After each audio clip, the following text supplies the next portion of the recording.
Hi guys, అందరికీ welcome to our channel Asik Educates. Friends, మనము pay స్లిప్లకు సంబంధించి సివిల్ వాళ్ళది, ఏఆర్ వాళ్ళది అయితే వీడియోస్ అయితే చేయడం అయితే జరిగింది కదా. ఇప్పుడైతే టీజీఎస్పీకి సంబంధించిన ఒక కానిస్టేబుల్కి పర్ మంత్ ఎంత శాలరీ వస్తుంది అని చెప్పేసి అయితే చూసుకుందాం. అది వచ్చేసి ఎవరిదో కదా, శాలరీ కూడా నాదే అనమాట. TGSP constable, as a TGSP కానిస్టేబుల్గా ఎవ్రీ మంత్ నాకు ఎంత శాలరీ వస్తుంది అని చెప్పేసి మీకైతే ఈ వీడియోలో అయితే ఎక్స్ప్లెయిన్ అయితే చేయడం అయితే జరుగుతుంది. అండ్ ఇది వచ్చేసి నా ఫస్ట్ శాలరీ అనమాట. అండ్ మీతో షేర్ చేసుకోవాలి ఇన్ఫర్మేషన్ అని చెప్పేసి వీడియో అయితే చేయడం అయితే జరుగుతుంది అనమాట. ఎవరైతే కొత్త వాళ్ళు చూస్తున్నారో తప్పకుండా ఛానల్ని సబ్స్క్రైబ్ చేయండి. అదేవిధంగా వీడియో నచ్చినట్లయితే తప్పకుండా లైక్ చేసి, పోలీస్కి సంబంధించి ఎవరైతే అభ్యర్థులు ప్రిపేర్ అవుతున్నారో, అదేవిధంగా ఇతర గవర్నమెంట్ జాబ్స్కి ఎవరైతే ప్రిపేర్ అవుతున్నారో మన ఛానల్ని వాళ్ళకు షేర్ చేసే ప్రయత్నం అయితే చేయండి ఫ్రెండ్స్. అండ్ అదేవిధంగా సబ్స్క్రైబ్ చేయడం అయితే మర్చిపోకండి. ఇంకా టాపిక్లోకి వెళ్ళిపోయినట్లయితే, సివిల్ ఏఆర్ కన్నా కూడా టీఎస్ఎస్పీకి కొంచెం శాలరీ అనేది ఎక్కువ రావడం అయితే జరుగుతుంది. దాని గురించి కూడా ఈ వీడియోలో డిస్కస్ అయితే చెప్తాను. ఏ అలవెన్స్ ఎక్కువ వస్తుంది, దేని కారణంగా టీఎస్ఎస్పీ కానిస్టేబుల్కి ఎక్కువ శాలరీ వస్తుంది సివిల్ ఏఆర్ కంటే అని చెప్పేసి. ఇందులో పే స్లిప్ గురించి చూసుకున్నట్లయితే మీకు వివరిస్తాను చూడండి. బేసిక్ తెలుసు కదా మీకు, కానిస్టేబుల్గా భర్తీ అయిన ప్రతి ఒక్కరికి కూడా సేమ్ బేసిక్ అయితే ఉంటుంది. పోలీస్ డిపార్ట్మెంట్లో బేసిక్ వచ్చేసి 24,280 రూపీస్ మనకు బేసిక్ అయితే ఉండటం అయితే జరుగుతుంది అనమాట. తర్వాత డిఏ వచ్చేసి 6,407 రూపాయలు, 6,407 రూపాయలు డిఏ అయితే రావడం అయితే జరుగుతుంది. అదేవిధంగా హెచ్ఆర్ఏ, హౌస్ రెంట్ అలవెన్స్ అని చెప్పేసి, ప్రజెంట్ నేను సిటీ బెటాలియన్స్లో డ్యూటీ చేస్తున్నాను కాబట్టి నాకు 24% హెచ్ఆర్ఏ అయితే రావడం అయితే జరుగుతుంది. 24%కి నాకు 5,827 రూపాయలు 24% హెచ్ఆర్ఏ అయితే నాకైతే రావడం అయితే జరుగుతుంది అనమాట. అండ్ అదేవిధంగా అడిషనల్ హెచ్ఆర్ఏ చూసుకున్నట్లయితే 1,312 రూపాయలు అడిషనల్ హెచ్ఆర్ఏ కూడా నాకు రావడం అయితే జరుగుతుంది. అండ్ నెక్స్ట్ సిసిఏ అంటే సిటీ కంపెన్సేటరీ అలవెన్స్, ఇది ఓన్లీ సిటీలో ఎవరైతే వర్క్ చేస్తారో వాళ్ళకి మాత్రమే రావడం అయితే జరుగుతుంది.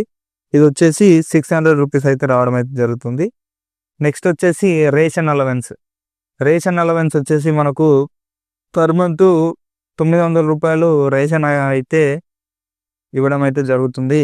నెక్స్ట్ రిస్క్ అలవెన్స్ చూసుకున్నట్లయితే 175 రూపాయలు.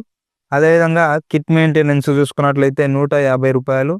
అదేవిధంగా ఇంటీరియం రిలీఫ్ ఐఆర్ అంటాం, ఐఆర్ వచ్చేసి 1,214 రూపాయలు రావడం జరిగింది. నెక్స్ట్ ఏఎన్ఎస్ అలవెన్స్ అంటే యాంటీ నక్సల్ స్కీమ్ అలవెన్స్ అని చెప్పేసి ఉంటుంది. ఇది ఓన్లీ టీఎస్ఎస్పీకి మాత్రమే ఉండడం అయితే జరుగుతుంది అనమాట.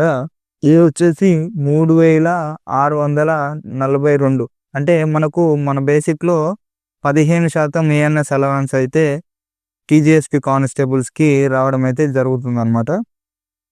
ఇది వచ్చేసి టోటల్ ఎర్నింగ్స్.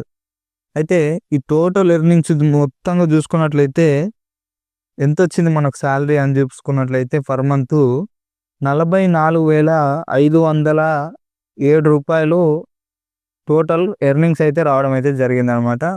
అండ్ నెక్స్ట్ మనకి ఇవి ఎర్నింగ్స్ కదా. నెక్స్ట్ ఏమేమి కట్ అవుతున్నాయి, ఏమేమి డిడక్షన్స్ ఉన్నాయి అని చెప్పేసి చెప్తుంది చూడండి. డిడక్షన్స్లో మనకు ఫస్ట్ వచ్చేసి జిఏఎస్ ఫండ్ అని చెప్పేసి 30 రూపాయలు అయితే డిడక్షన్ అయితే అవడం అయితే జరుగుతుంది. నెక్స్ట్ ప్రొఫెషనల్ ట్యాక్స్ 200 రూపాయలు. Next CPS central pension scheme వచ్చేసి 3,069 రూపాయలు. నెక్స్ట్ టీజీఎల్ఐ తెలంగాణ గవర్నమెంట్ లైఫ్ ఇన్సూరెన్స్కి సంబంధించి సబ్స్క్రిప్షను 750 రూపాయలు కట్ అవ్వడం అయితే జరుగుతుంది. అదేవిధంగా నెక్స్ట్ తదితర నాన్ గవర్నమెంట్ డిడక్షన్స్ ఏవైతే ఉన్నాయో అవి చూసుకున్నట్లయితే నాకు 6,441 రూపాయలు నాన్ గవర్నమెంట్ ఫండ్స్ అనేది డిడక్షన్ అయితే అవడం అయితే జరిగిందనమాట. ఇవి వచ్చేసి డిడక్షన్స్ మొత్తంగా చూసుకున్నట్లయితే 10,490 రూపాయలు మనకు డిడక్షన్ అయితే కావడం అయితే జరిగిందనమాట నా ఫస్ట్ మంత్ శాలరీకి సంబంధించి. ఇది డీటెయిల్స్.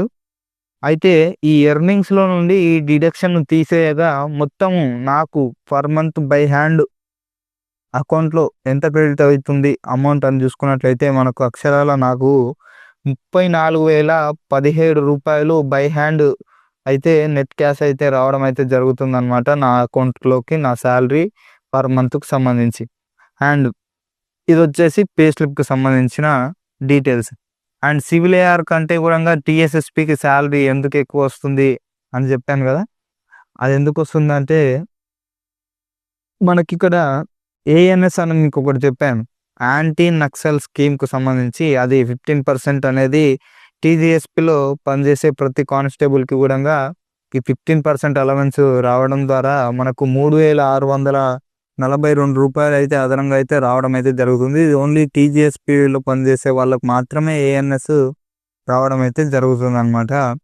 అదేవిధంగా మళ్ళీ ఈ రేషన్ అలవెన్స్ గూడంగా ఈ రేషన్ అలవెన్స్ గూడంగా మన టీజీఎస్‌పీ వాళ్ళకి మాత్రమే ఇవ్వడం అయితే జరుగుతుంది. ఇది గూడా 900 దాదాపుగా చూసుకున్నట్లయితే మనకు 4,500 ఎక్స్‌ట్రా అమౌంట్ అయితే ఇతర సివిల్ ఏఆర్ వాళ్ళతో కంపేర్ చేస్తే 4,000 పైచిలకు సాలరీ ఎక్కువగా టీజీఎస్‌పీ కానిస్టేబుల్‌గా పనిచేసే ఒక కానిస్టేబుల్ తీసుకుంటాడనమాట. ఇదొచ్చేసి పే స్లిప్‌కి సంబంధించిన వీడియో. అండ్ నెక్స్ట్ ఇంకా మీ ముందుకు పోలీస్‌కు సంబంధించిన అన్ని ఇన్ఫర్మేషన్స్ తీసుకొస్తూనే ఉంటాను. వీడియోస్ చేస్తూనే ఉంటాను. అండ్ ఛానల్‌ని సబ్స్క్రైబ్ చేసుకోండి. షేర్ చేయండి. వీడియో నచ్చితే లైక్ చేయండి. అండ్ మనస్ఫూర్తిగా సపోర్ట్ చేయండి నన్ను. Thank you. జై హింద్. జై భారత్.